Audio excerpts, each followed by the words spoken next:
தேவதை கதை கேட்ட போதெல்லாம் நீச்சமென்று நினைக்கவில்லை. நேரில் உன்னையே பார்த்த பின்பு நான் நம்பிவிட்டேன், மறக்கவில்லை.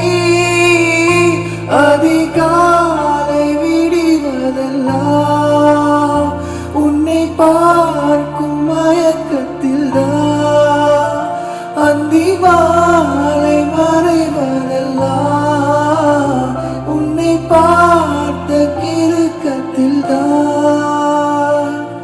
காதல் வைத்து காத்திருந்தேன், காற்றில் உந்தன் கூறல் மட்டும் கேட்டிருந்தேன். அசைந்தாலும் அசைந்தே அழகா